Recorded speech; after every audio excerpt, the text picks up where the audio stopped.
pessoal, prazer estar aqui nesse trabalho abençoado, em nome do semeador de Alphaville. Daqui a alguns minutinhos nós vamos começar a nossa palestra e vamos conversar a respeito da Páscoa na visão espírita. Convido então vocês para nós irmos nos harmonizando, entrando num clima, para daqui a pouco nós fazermos uma prece, para iniciarmos o nosso trabalho desta manhã tão abençoada.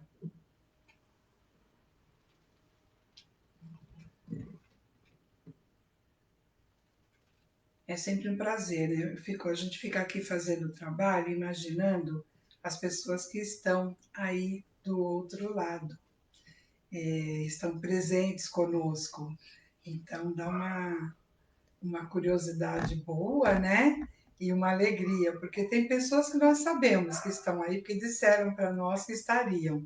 Outras é uma questão de surpresa mesmo, que a gente vai descobrindo depois, né? Da chegada de vocês e da participação de vocês também conosco, né? Bom, estamos quase chegando no nosso momento. Mais um minutinho, né? Nós podemos já fazer a nossa prece. E nós imaginamos que hoje é um domingo onde muitas pessoas conseguiram estar reunidas com as famílias, nessa comemoração que tem muitos significados, como a gente vai ver, mas muito importante nós temos a certeza de que esse encontro com a família, né, é muito importante. E é nisso que a gente aposta nesse momento. Que todos nós, cada um à sua maneira, né, consiga estar junto com os seus agora, né?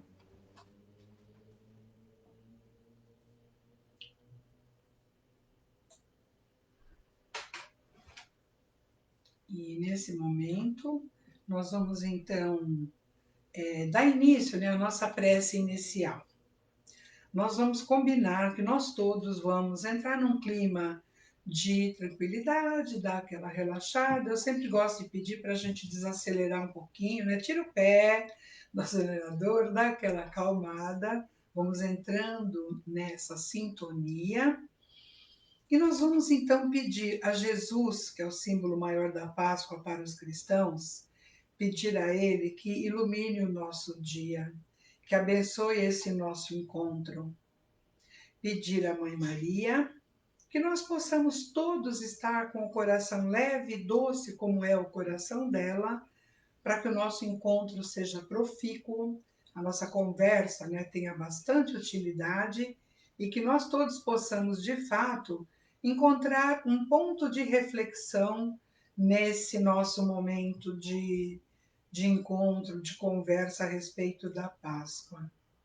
Agradecer imensamente a Deus pela possibilidade de trabalho, confiando que sempre nós estamos juntos para esta finalidade mesmo, para sermos trabalhadores de Jesus, na seara dele que é o nosso mestre, e cumprindo um trabalho que Deus confia a cada um de nós. Que nós possamos fazer realmente um encontro abençoado.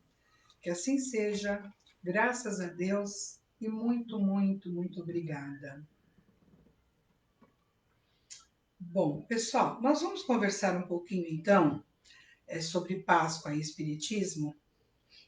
Para nós, para qualquer um de nós, falar sobre Páscoa, uma comemoração histórica e tão grandiosa, falar a contento, nós precisaríamos fazer um estudo aprofundado, uma pesquisa muito bem feita e termos de fato propriedade para falar sobre a Páscoa como um todo.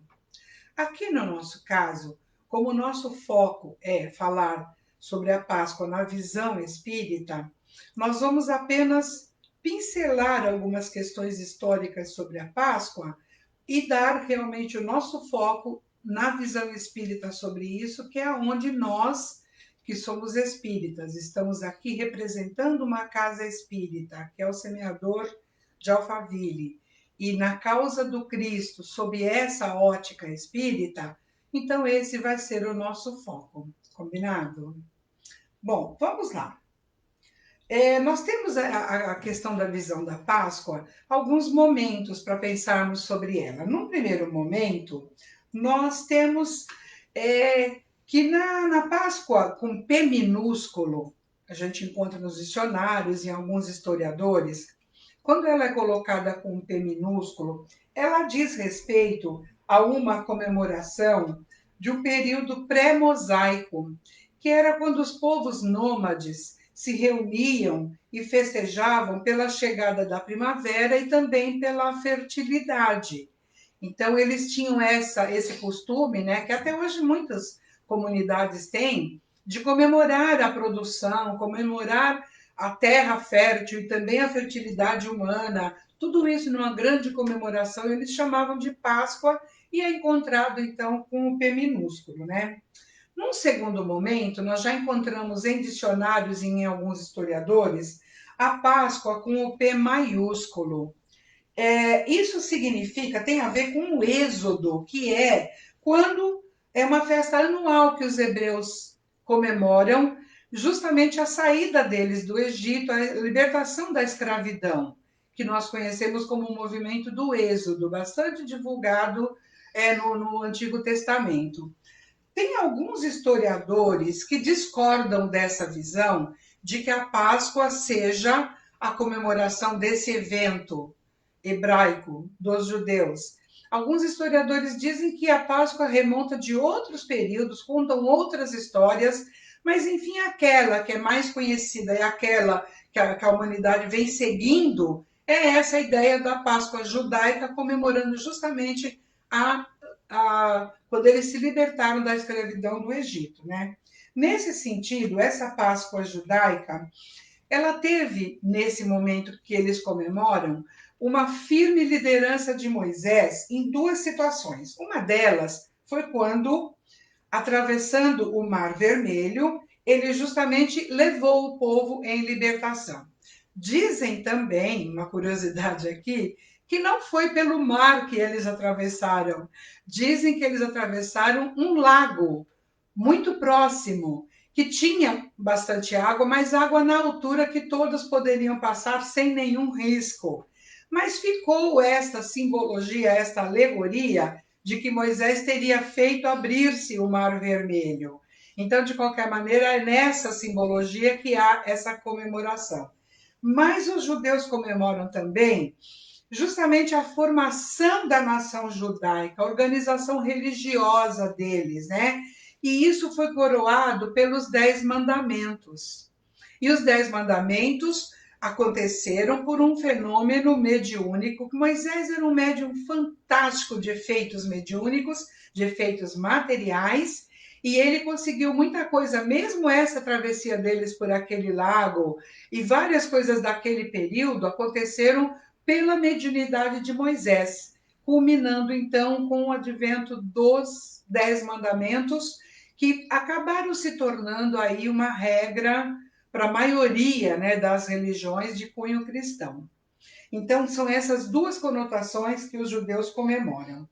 Com relação à comemoração em si, dos judeus, ela não tem uma data fixa porque ela depende do equinócio, que é aquele momento onde o dia e a noite têm a mesma duração. Então, uma lua cheia depois do equinócio é que começa um período onde culminará com a comemoração da Páscoa dos judeus. Eles dizem que duram entre 7 e 8 dias. Alguns lugares dizem 7, outros historiadores dizem 8, mas tem aí um período que deve ser uma semana, pouquinha coisa mais, né? Para a comemoração da Páscoa. Eles têm uma séria restrição alimentar, não podem tomar nem bebidas e nem comidas fermentadas. Então, eles consomem na Páscoa bastante os pães ázimos, que são aqueles pães que não têm fermento, né? Comem carne de cordeiro e mais algumas coisas. E eles têm também algumas outras cerimônias específicas. O momento 3, para nós pensarmos na Páscoa, é justamente a questão de novo, Páscoa com P maiúsculo, e tem a ver com a festa anual dos cristãos, aonde eles comemoram a ressurreição do Cristo. Essa comemoração cristã, ela copiou em muito a comemoração judaica, mas o motivo principal da comemoração cristã tem a ver com a ressurreição do Cristo, né? Nessa Páscoa católica, ela foi instituída na Igreja Católica por volta do século II depois de Cristo, no Concílio de Nicéia. E eles utilizaram para isso o calendário juliano, que era para não coincidir com a Páscoa dos judeus, porque eles usam o calendário gregoriano. As igrejas que adotaram a Páscoa nesse contexto são as igrejas cristãs, principalmente a romana e a ortodoxa. As igrejas reformadas, principalmente a luterana, eles não adotaram esse sistema de comemoração pascal que a maioria dos cristãos adotaram e comemoram, né? Na comemoração cristã, eles comemoram então no que chamam de Domingo de Páscoa, que é o ápice da Semana Santa e culmina, né? Termina todo o processo da paixão do Cristo, né? Esse período, esse domingo, ele é precedido pela Quaresma, que é um período de 40 dias aonde fazem jejum, oração e penitência. Então passa toda a Quaresma e terminada a Quaresma, o próximo domingo é o que eles comemoram como domingo de Páscoa, né? E nesse dia, na Sexta-feira Santa especificamente, os cristãos não comem carne.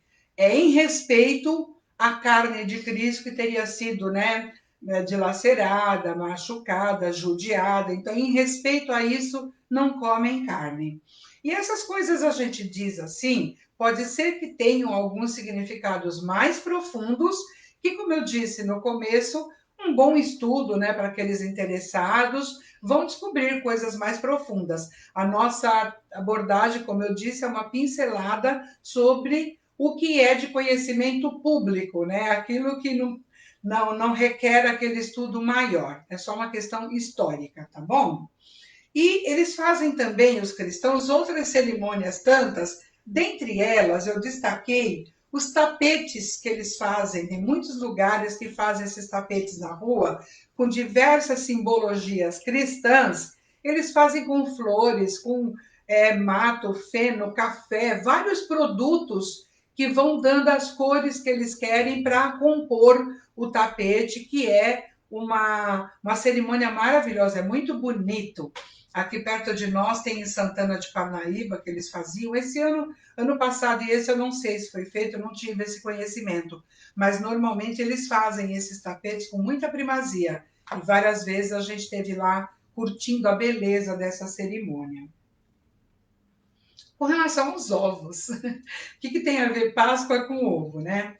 Lá, veio da Europa antiga esse costume de pegar ovos cozidos, pintar de diversas cores, e eles também colocavam várias simbologias, vários símbolos, figuras abstratas, tudo relacionado àquela comemoração de prosperidade, de fertilidade, aquele período. Então, esse costume vem até hoje, é muito usado, né, em vários países, e aqui no Brasil não é diferente, né? Já os judeus, eles utilizam na comemoração deles o ovo cozido. Por quê? Interessante, eles dizem assim: o ovo cru, ele é frágil, ele quebra, ele se esvai. Já o ovo cozido, ele endurece, fica firme, e isso representa, simboliza a resistência do povo hebreu. Eles têm essa simbologia na comemoração e nos alimentos deles nesse período da Páscoa. Aí, por volta do século XVIII, alguns confeiteiros franceses resolveram utilizar o chocolate para fazer os ovos de Páscoa, acreditando que seria mais saboroso, mas também por uma questão até de praticidade. As crianças brincavam com aqueles ovinhos coloridos lá e rolavam pela mesa, pelo chão, nas brincadeiras, e depois aquilo acabava passando um pouco do tempo, não podia ser consumido. Se eles fizessem de chocolate, teria uma durabilidade maior, as crianças brincariam mais, então ele teve essa conotação, né? Surgiram então os ovos de Páscoa que nós conhecemos. Aí aquela antiga tradição do ovinho cozido e pintado é mantida até hoje, mas aí também substituiu-se o ovo cozido por chocolate. Então é comum que se façam pequenos ovinhos de chocolate e também as pessoas cobrem, pintam, fazem suas decorações comemorativas. Tá aí então a história do ovo relacionada à Páscoa. Já o coelho era lebre. Diz então que as sacerdotisas nômades, elas podiam adivinhar o futuro e as coisas que viriam observando as entranhas da lebre morta. E isso era muito comum. Não tinha essa conotação que a gente falou, né? Lá era normal, matava o bichinho, pegava as entranhas e as sacerdotisas manipulavam e liam o futuro a partir dali, né? Aí, também, o coelho veio aparecer na história já também por volta do século XVIII, e aí não se sabe por que houve a substituição, mas consta que foi a partir dali que o coelho foi instituído por ser um animal rápido, alegre, tido como muito fértil, mas o objetivo principal dele ter entrado foi para fazer uma conciliação entre as comemorações de crianças católicas e crianças que não eram católicas, porque tinha uma diferença, eles acabavam divergindo. E eles acharam que colocando um animal alegre, fofinho, né, cuidadoso, assim, as crianças poderiam comemorar juntas sem conflito religioso. Então, se for verdade essa história, muito bonitinho, né? Terem feito essa associação simbólica, né? E o coelho veio, então, simbolizando vida, fertilidade, recomeço, pelos seus atributos naturais. Tá aí a história do coelho, que era uma lebre. Aí nós temos, então, o momento 4, falando em Páscoa, que é justamente a Páscoa na visão espírita, que é o que nos move. O espiritismo, ele respeita irrestritamente todas as comemorações da Páscoa por judeus e por cristãos. Não há nenhuma necessidade de derrogar isso, de desrespeitar e de invalidar uma comemoração histórica tão importante para eles, né? Nós espíritas compreendemos toda essa simbologia, o sentido da superação e da renovação que a Páscoa traz nessas comemorações judaica e cristã, e o Espiritismo respeita irrestritamente a grandeza dos fatos que eles comemoram.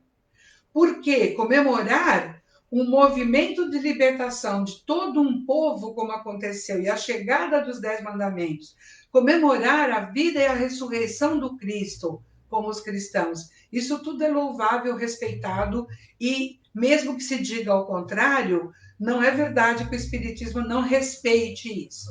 O Espiritismo apenas tem um entendimento diferente, uma leitura um pouco diferente com relação a essa comemoração pascal.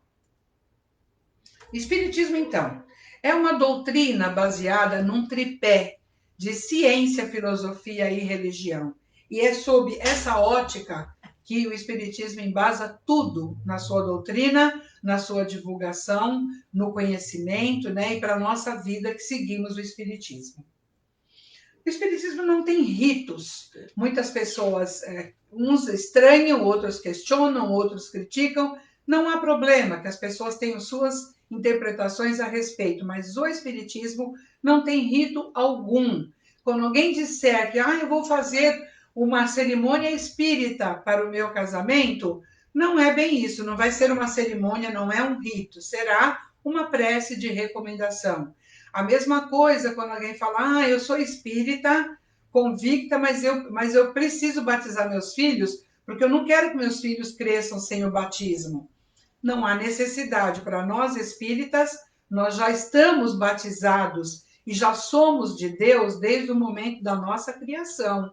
Porque Deus não criaria filhos, seres, para deixar pagãos, perdidos, sem bênção, dependendo de uma cerimônia que trouxesse esse seu filho, essa sua criação, para o seu seio.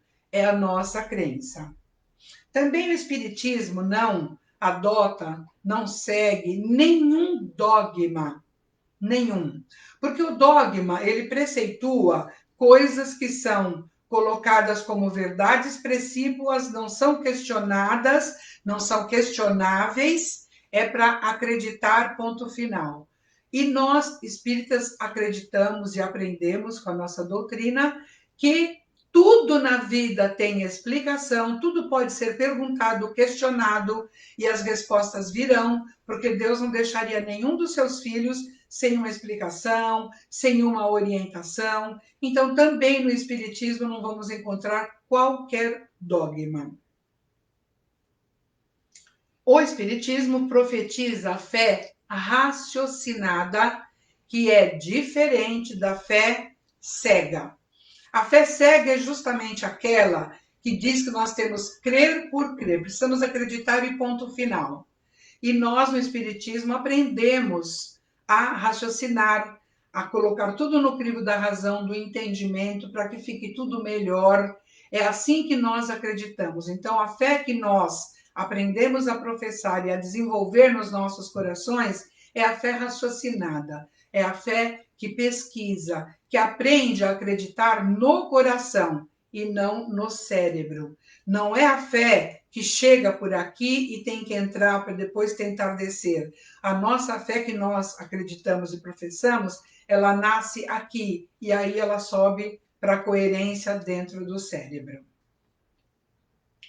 Posto tudo isso, nós acreditamos então que a ressurreição do Cristo, ela representa, na verdade, a vitória da morte sobre o corpo físico, né? O que morreu lá na cruz não foi o Cristo, não foi Jesus que morreu. Ele, como espírito, continuou vivo.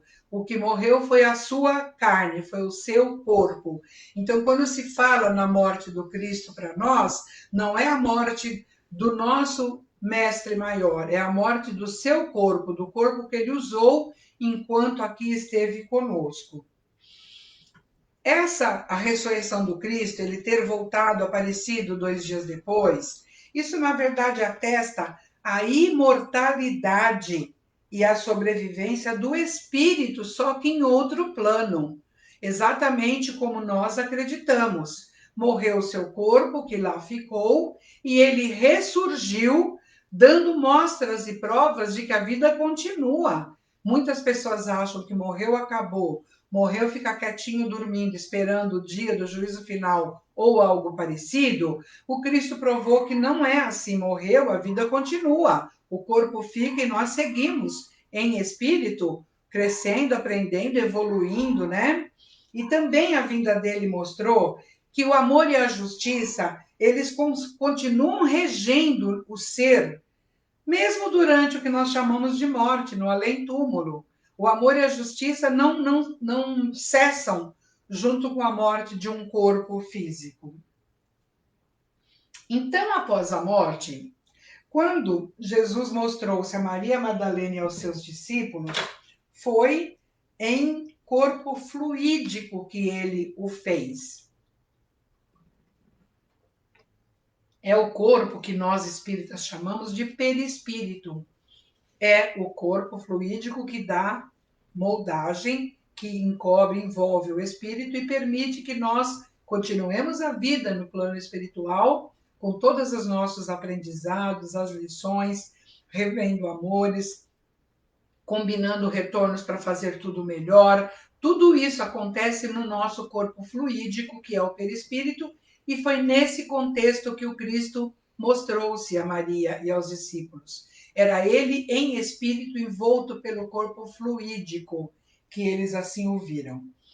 Esse processo ele é inerente a todos nós, filhos do Pai, que hoje temos a compleição humana, temos ou já tivemos ou teremos, todos nós passamos pelo mesmo processo que Jesus passou, de perecer o corpo material, o corpo físico, dá-se o destino que for, e o espírito continua livre, colhendo as consequências das suas atitudes, que podem ter sido boas, nem tanto assim, enfim, assumindo as responsabilidades sobre tudo aquilo que fez enquanto estava vivo, continuamos vivos e vamos então encarar tudo isso e refazer, recomeçar, né? Então a ressurreição do Cristo para nós tem essa conotação de um retorno em corpo fluídico, só que a diferença é que ele mostrou-se aqui para os encarnados, Maria Madalena, apóstolos e outros, ele mostrou-se dessa forma. Normalmente, a maioria de nós, quando desencarna, fica por lá, e fora os efeitos mediúnicos aqui ou lá, poucos têm esse fenômeno da materialização e de aparecer de volta. Mas o que aconteceu com Cristo foi um grande fenômeno mediúnico chamado materialização, que ele fez então e pôde ser visto por Maria, pelos meninos, pelos discípulos todos, né? Cristo, ele com seu incondicional amor pela humanidade, ele para nós espíritas, ele é o grande modelo de perfeição moral a ser alcançado. Nós temos ele como o nosso modelo maior. Tudo o que nós fazemos é tentando não copiar o Cristo ou chegar onde ele está, mas aprender com ele, pelo amor incondicional que ele tem por nós, é aprender com ele a sermos pessoas melhores, porque ele mostrou que é possível, ele disse como fazer. E é isso que nós pleiteamos e ansiamos bastante. Mais do que ele ter morrido na cruz por nós espíritas celebramos que ele viveu e viveu plenamente, exemplificando todo o amor do Pai pela humanidade. É costume, então, esse é um dos pontos que diferem da comemoração pascal, né? Que nós fazemos, é porque nós não nos atemos à comemoração da morte, do suplício, do sofrimento, do sacrifício, da carne machucada, do sangue escorrendo, e não em desrespeito a quem o faz, mas nós preferimos comemorar a vida do Cristo. Foi o fato dele ter vindo para o nosso planeta, ter tomado uma forma humana, ter vivido aqueles 33 anos aqui, amando, exemplificando, curando, trabalhando, convivendo com os mais simples, ensinando a todos, transformando as coisas que ele transformou, cuidando de tudo que ele cuidou para a humanidade, essa é a nossa comemoração.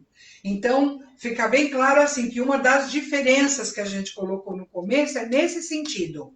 Em vez de comemorar a morte, nós comemoramos a vida.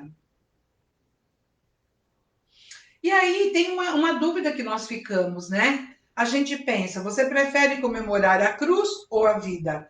A cruz é aquela simbologia, então, do Cristo puro sofrimento. Mas a gente tem que compreender que aquele sofrimento é humano, é da matéria do Cristo, porque ele, em espírito, ó, tirou de letra e para ele não influenciou nada todo aquele sofrimento, porque ele tinha um plano maior, tinha um projeto grandioso. E tanto que quando dizem que ele disse para o pai, por que me abandonou, são alegorias, porque na verdade, daquele momento que a gente leva em conta, é quando ele disse, pai, perdoa, eles não sabem o que estão fazendo. Essa frase tem muito mais coerência com uma fala de Jesus. Também quando ele disse, pai, toma de mim, tira de mim esse cálice. Na verdade, ele não estava pedindo ao pai que não deixasse ele sofrer, que não doesse. Ele estava dizendo, ele estava oferecendo esse pondo, pai, toma o meu cálice, leva-me, está aí a minha cota de contribuição para o bem da humanidade. Leva-me, eu vou.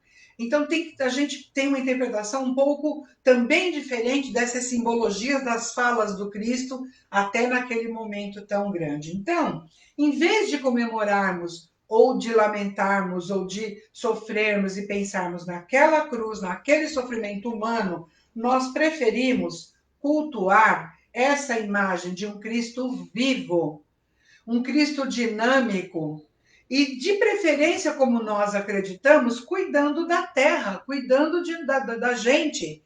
Cristo é cofundador da terra, ele é o administrador, o governador geral da terra. Ele está conosco cuidando. Então, essa imagem dele, essa ou tantas outras, dele vivo, alegre, dinâmico e olhando e zelando pela terra que nos acolhe, para nós faz muito mais sentido do que gastarmos qualquer energia, né, comemorando ou sofrendo com a ideia da cruz, do martírio humano pelo qual ele passou. Emmanuel, através da psicografia de Chico Xavier, confirma essa história para nós quando ele diz assim: o Cristo é a nossa própria Páscoa. Olha que interessante.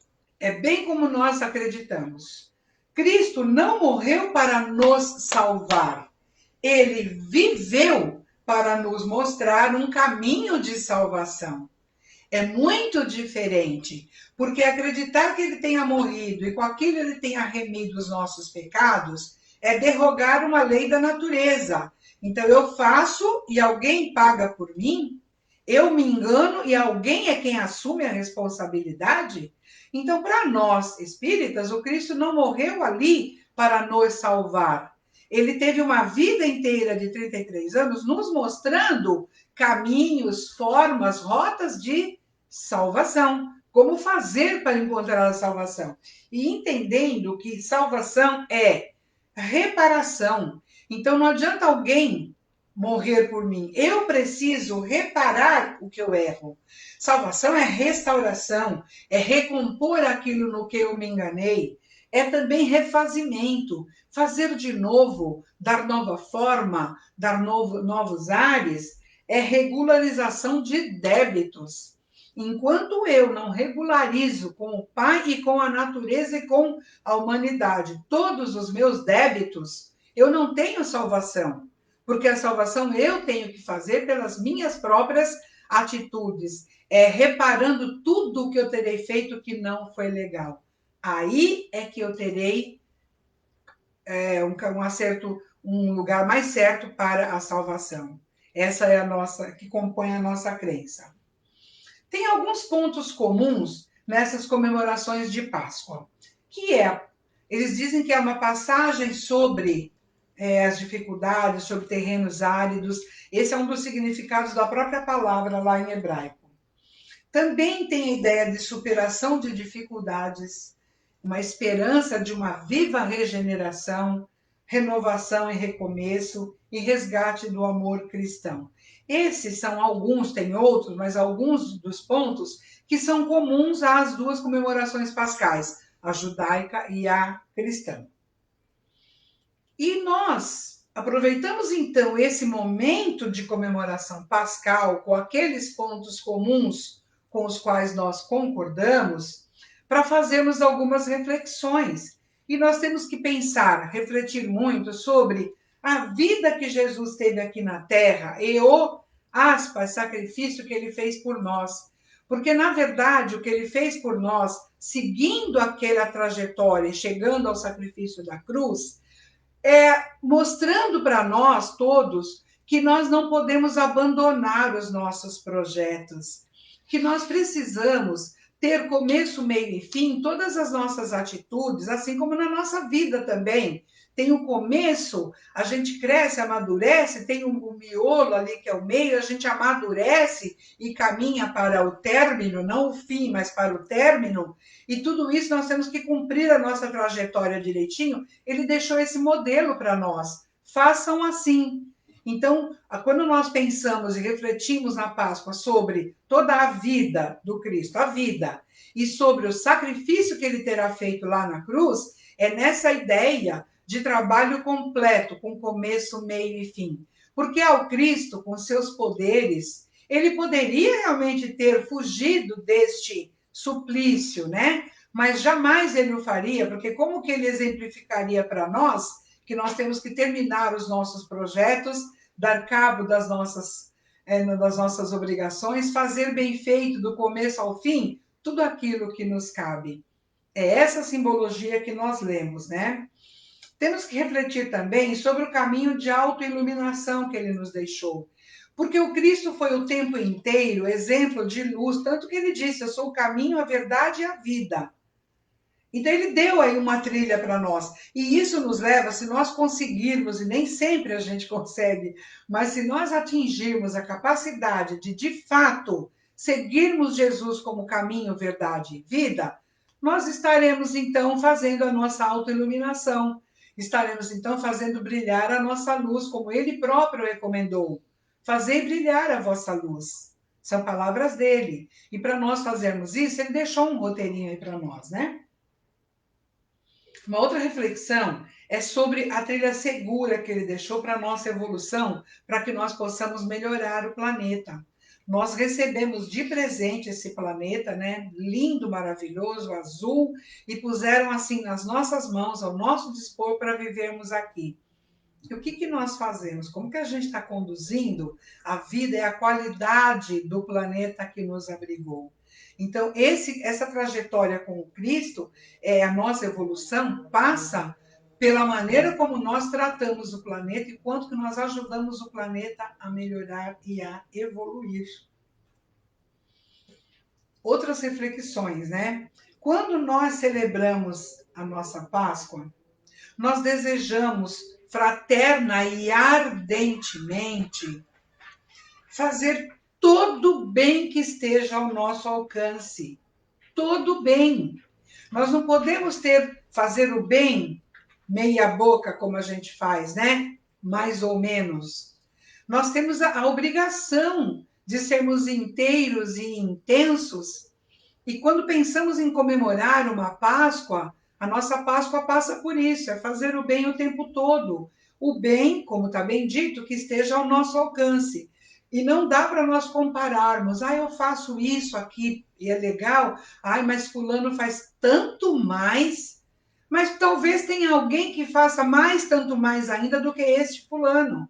Ou seja, cada um de nós dá o que tem, opera onde pode, como pode, e o nosso trabalho é ir descobrindo maneiras de melhorar este bem paulatinamente. Mas não importa em que patamar estejamos, que todos nós façamos todo o bem ao nosso alcance.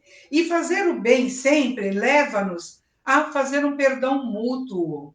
Nós precisamos ter compreensão de quem o outro é, como ele é, quanto ele pode, quanto ele enxerga, quanto ele alcança. E quando nós temos essa compreensão, nós perdoamos, nós relevamos aquilo que o outro faz que não fica tão a nosso gosto, tão a contento como nós gostaríamos. Esse é um segredo de vida. Nunca imaginamos que a gente pode controlar e exigir que o outro faça assim ou do outro jeito. É compreender, Dúlime, como Cristo nos compreende, que cada um de fato dá o que tem, faz o que pode. Nós temos que agir nessa nossa comemoração pascal, sabendo que o Cristo está eternamente conosco, que é outra diferença que nós temos com relação às crenças básicas, de que Jesus não virá um dia, não vai voltar, porque ele nunca foi. Para nós, espíritas, nós acreditamos que ele está o tempo todo conosco, ele está sempre aqui. Ele foi para a casa do Pai, porque era o seu destino, mas de lá ele está cuidando de nós, velando, e ele prometeu isso para os discípulos. Eu estarei sempre convosco. Eu vou na casa do Pai preparar um lugar para vocês. E esse preparar lugar não era combinar com Deus que Pedro sentaria aqui, que João sentaria ali. Esse combinar, né, preparar esse terreno na casa do Pai, para nós, é preparar ensinamentos, amor, condições, espíritos iluminados sendo enviados aqui o tempo todo, os grandes líderes religiosos de todas as religiões, todos são enviados do Cristo. O que cada um faz com a sua missão é outra história, mas todos são enviados do Cristo. E era isso que ele dizia: eu vou preparar, eu estarei ajudando. Então, para nós, Cristo nunca foi. Ele está, sempre esteve, estará, então não há que voltar. Então, essa frase para nós é importante. Lembrar de agir sempre tendo Cristo aqui conosco e não lá em algum lugar inacessível, não. É aqui. A nossa prece, a nossa fala com Ele sempre tem que ser assim. Olha, Jesus, estou aqui, sei que você está comigo, me ajuda nisso, estou tentando fazer aquilo, vamos juntos, né? E uma outra questão também que nos remete na nossa comemoração pascal é o que a gente já falou e repete um pouco, para nós trabalharmos com o Mestre, é junto com ele, para que a gente possa fazer do mundo um lugar melhor. E é com ele, não é sozinhos que nós conseguimos isso. É com o trabalho dele aliado ao nosso trabalho, porque ele confiou isso para nós. Ele disse: Eu sou a árvore, vocês são os galhos. Ele é o tronco e nós somos seus galhos, seus braços trabalhadores, né? Seus braços fazedores. E com tudo isso, nós vamos de fato conseguir fazer deste um mundo melhor. Deixando claro que isso que nós falamos não é que os espíritas farão o mundo melhor. Nós acreditamos que toda a humanidade, é óbvio, não teria sentido pensarmos ao contrário. Apenas estamos colocando a nossa leitura de uma comemoração, mas cientes e acreditando mesmo e com alegria de que essas funções todas, fazer todo o bem, agir como Cristo aqui do lado, a trabalhar com Ele para um mundo melhor, é a ação de toda a humanidade, e não privilégio de ninguém. Nenhuma outra religião também, embora algumas igrejas irmãs acreditem que só eles estão salvos, que quem não reza pela cartilha deles já está condenado. Nós não acreditamos nisso, não. Nós achamos que todo mundo, inclusive eles e nós todos, somos trabalhadores de Deus, e os que são cristãos e acreditamos em Cristo, trabalhadores do Cristo também, porque também temos que lembrar que é uma boa parcela da humanidade que não tem o Cristo como seu modelo maior. E eles também, então, estariam excluídos de serem bons, caridosos, melhorar o mundo e de serem amados pelo Pai? Para nós, é inadmissível essa ideia, né? Bom, nós temos um compromisso, então, com o Cristo ressuscitado, e esse compromisso, ele exige uma postura renovada de todos nós. Nós temos que ter coerência. Se nós todos, não importa a nossa religião cristã, se nós acreditamos no Cristo, no seu projeto, no seu evangelho, e principalmente na sua ressurreição, né, na continuidade dele na vida, nós temos um compromisso que é de nos renovarmos dentro do que ele nos orienta. Em função disso, nós costumamos, aí sim é um costume que os espíritas fazem, né? Nós estendemos aqueles 40 dias de jejum e de preparação para a Páscoa, a gente estende isso para todos os dias da nossa vida. Então, para nós, Páscoa é todo dia, quarentena, quaresma, todo dia. Porque todos os preceitos dessas comemorações são corretas, coerentes, e a grande maioria delas fazem sentido para nós, então nós acatamos, mas não para fazer naquele período do ano, naqueles 40 dias, não. É todo dia, a vida inteira, porque nós estamos em reforma a vida toda, né? Nós precisamos, então, se tiver que jejuar, a gente prefere jejuar dos nossos atos egoístas, todos os dias. Preferimos jejuar da maledicência que a maioria de nós carrega, mas jejuar da maledicência todos os dias. Nós precisamos lutar contra todas as nossas viciações, jejuar delas todos os dias. Então, todos os dias é um grande projeto de vida. Quando nós acordamos, nós começamos um novo projeto de vida para aquele dia, que é evitar tudo aquilo que não é bom, não é saudável, tudo aquilo que nos leva ao chamado pecado. E o pecado nada mais é do que nós transgredirmos as leis de amor de Deus para conosco.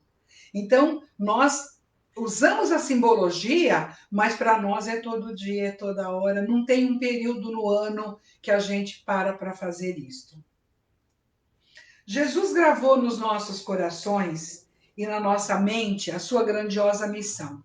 Ele nos ensinou que O evangelho, nós temos que praticar o evangelho de Jesus, que é um evangelho de amor e de justiça, todos os dias, é sempre, né? E, na verdade, quando nós conseguirmos, porque hoje em dia a maioria de nós trabalha para, nós fazemos ensaios de seguirmos, não estudarmos e lermos, porque isso a maioria de nós faz, mas de seguirmos dentro do coração, com a mente, com a nossa grandeza do ser, seguirmos o Evangelho de Jesus, praticarmos os seus ensinamentos e tentarmos chegar o mais perto possível daquela perfeição moral do Cristo que é o nosso destino final. É para isso que Deus nos criou. E quando nós conseguirmos fazer isso, nós teremos uma facilidade muito grande de exercitar o perdão das ofensas. Pensando também que aí, quando nós estivermos muito melhores moralmente falando, nós já nem nos ofenderemos, porque compreenderemos, e aí então a gente vai ter muito pouca ação no perdão. Agora, como estamos ainda muito longe de conseguirmos isso, o Cristo nos disse, ele disse lá, respondeu ao apóstolo Pedro, que nós deveríamos perdoar as ofensas 70 vezes 7. Ou seja, nós temos que perdoar 70 vezes 7, que dá 400 e carará, cada ofensa. Nós teríamos que passar o nosso dia perdoando, relevando. E é um exercício que nós podemos desenvolver, nós podemos falar, eu quero aprender a perdoar, porque perdoar nada mais é do que relevar. E como eu disse ainda agora, e preciso repetir, nós precisamos aprender a relevar o que nos ofende, o que não nos agrada. Porque é muita pretensão nós imaginarmos que as pessoas teriam que sempre fazer as coisas do jeitinho que nós acreditamos. Tem que nos agradar, tem que estar de acordo com o que eu penso, com o que eu sinto e com o que eu acredito. A pessoa não pode ter suas crenças, suas percepções, o seu jeito. Não pode. Tem que ser como eu acredito. Então, nós trabalhamos muito com a ideia de certo e errado. E é uma pena, eu adoro trabalhar com a ideia de enganos. Nós cometemos enganos, todos nós. E quanto mais nós aprendermos a ler, compreender e relevar o engano do outro, menos a gente vai ter que se ocupar com o perdão. Nós temos convites para fazer. Um deles é com relação ao estudo. Vejam, por exemplo, um tema como esse de hoje, né, que nós só pincelamos, trouxemos um pouquinho, e também não todo e não profundamente, o que é a Páscoa na visão espírita, mas demos uma ideia boa, pequena, mas muito clara, do que significa a Páscoa para nós. Por que eu digo isso? Porque nós precisaríamos estudar, nós precisamos ler a respeito daquilo que nós abraçamos. Eu sou até um pouco repetitiva quando eu digo isso, porque eu acho que nós precisamos ir internalizando esta ideia. Nós sempre procuramos saber alguma coisa sobre a escola em que a gente vai colocar os filhos, sobre a empresa onde a gente quer trabalhar ou acha que vai trabalhar, sobre um produto que a gente quer comprar. Tem orientação, olha, antes de você contratar um serviço, pesquise, né? Vê se tem reclamação, se está tudo bem, se não está. Você quer ir para um hotel? Veja lá que nota deram. Ou seja, há um preparo para se fazer as coisas. E nós precisamos fazer isso também com relação à doutrina que nós abraçamos. Seja ela qual for, seja qual religião for. Mas no nosso caso, que a gente está numa casa espírita falando do espiritismo, o nosso convite é estude, leia. A gente sempre faz referência a obras da literatura espírita que é vasta, rica, grandiosa. Então, que a gente saiba procurar, vamos estudar. Olha, a partir de hoje, com esse assunto que eu pincelei aqui para nós, quem tem vontade, quem gostou da ideia, quem quer saber um pouco mais, vai estudar, vai pesquisar melhor sobre todas as comemorações pascais, inclusive a nossa. sabe, procura um pouco de informação sobre o que diz a doutrina espírita. Tem muitos de nós espíritas que não leu as obras básicas da codificação do Kardec, que são as obras que estruturaram a doutrina espírita, e todas as outras que nós temos por aí, excelentes obras, a grande maioria são baseadas nessa codificação, e elas são desdobramentos desses assuntos. Então, vamos estudar, vamos procurar saber o que é isso, né? Quem foi Kardec? Como que ele começou essa história toda? E aos espíritas, que já são um pouco mais estudiosos, eu convido para uma coisa que a gente sabe que a maioria de nós não leu ainda direito, a Gênese e o Céu e o Inferno. É verdade, não é? A gente leu todas as outras obras, estudou, pode ter lido ou não, meio assim, mas nós não conhecemos profundamente. Eu digo nós, alguns de nós. Então, o convite é para nós que não ainda fizemos. Ou seja, a gama de estudos, olha, vai assim, sabe? É muito grande. Vamos estudar, vamos conhecer, gente. Vamos também ajudar o cérebro, né? O nosso cérebro precisa de trabalho para melhorar, para continuar elástico, aprendendo, evoluindo, né? Um outro convite que a gente faz é sobre alegria e leveza. Ainda mais nesse momento que nós estamos vivendo, um momento de tantos desafios. Eu não gosto de falar momento difícil, de crise. São palavras que eu tento cortar do vocabulário, porque não ajudam muito. Nós estamos num momento de desafios, de revisões, de mudança de paradigma, mudança de conduta, de costumes, de revisão geral. Tanto que o mundo inteiro foi convidado para este desafio, não só o Brasil, este ou aquele país, o mundo teve que parar, pensar e recomeçar. Mesmo a gente sabendo do grande número de pessoas que continuam fazendo festas, pancadões, saindo, tudo aquilo que nós sabemos que é prejudicial, mesmo assim, o país está com a orientação, e não o país, não é porque alguém daqui mandou. O mundo está fazendo isso, o plano espiritual está orientando o tempo todo. Para, reflete, recomeça, melhora. Então, num momento como esse, nós precisamos ter alegria e leveza. Senão, nós entramos naquela onda do pessimismo, não tá bom, e tantas coisas que as pessoas falam negativamente sobre este momento, é uma pena. Porque quanto mais alegria, leveza, confiança e esperança nós tivermos e ações concretas, certamente estaremos passando bem pelo desafio que foi imposto para o mundo inteiro. Nós fazemos também um convite à oração. Que poder tem a oração? O que é isto? Ainda há alguns de nós que não confia e não usa desta ferramenta maravilhosa, divina, que é a oração.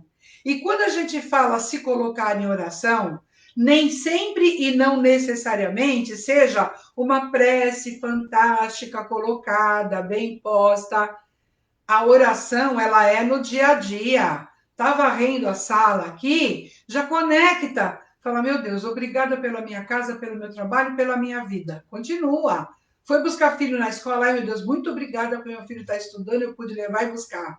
Tá? Qualquer serviço, qualquer tarefa, tá varrendo a rua, agradeça a Deus, porque tem uma rua asfaltada, porque você pode passar por ali e você foi convidado para permitir que ela fique limpa, asseada, para que as pessoas circulem.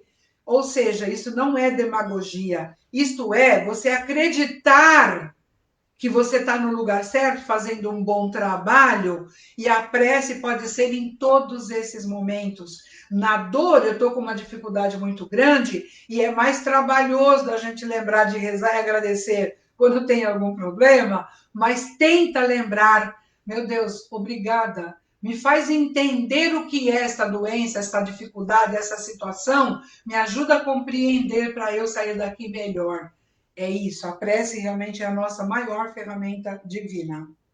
Convidar também para nós termos dedicação e carinho uns com os outros, como nós todos, embora alguns não percebam ou não admitam, todos nós Precisamos de carinho, de dedicação, de bons tratos.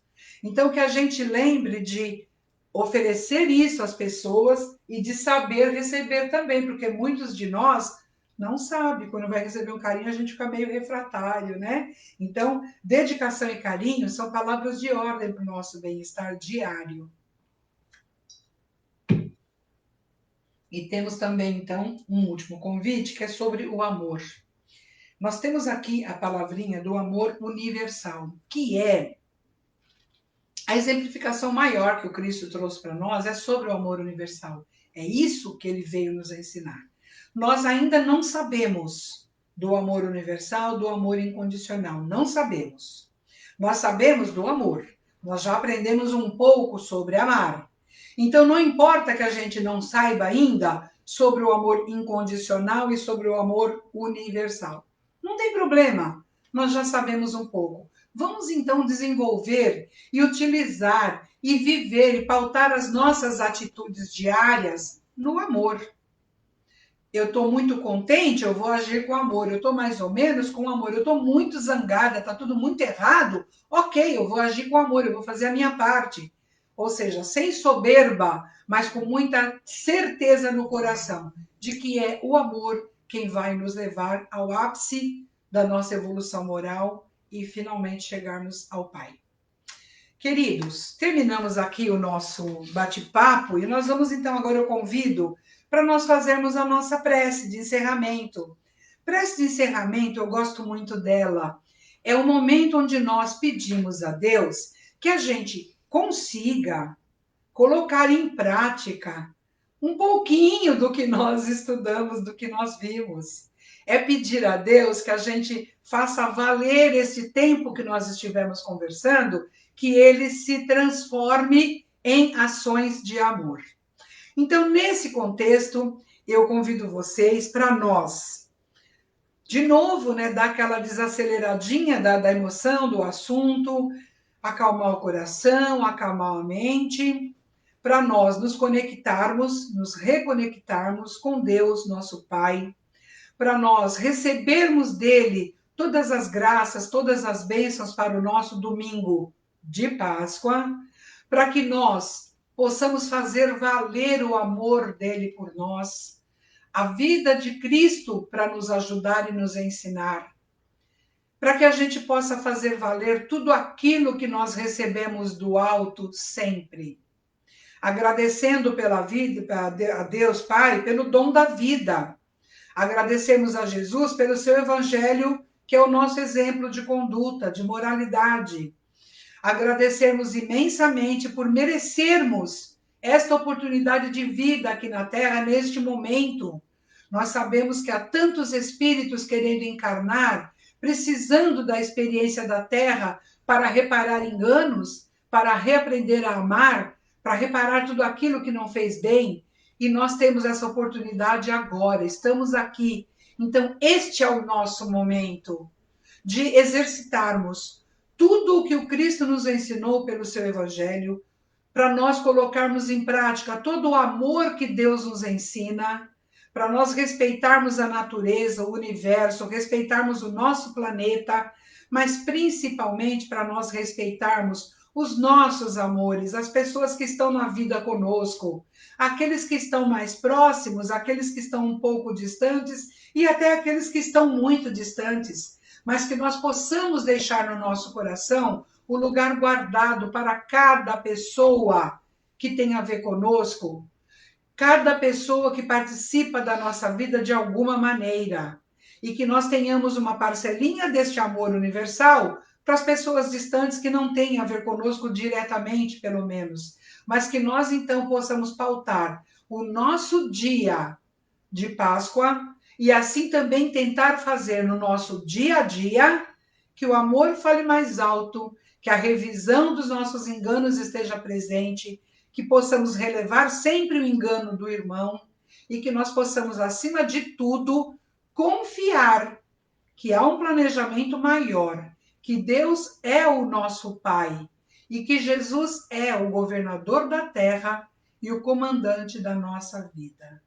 Que assim seja, graças a Deus e muito, muito, muito obrigada. E obrigada pela oportunidade de ter estado aqui com vocês e obrigado ao semeador pelo convite, pela oportunidade tão bendita. Fiquem com Deus.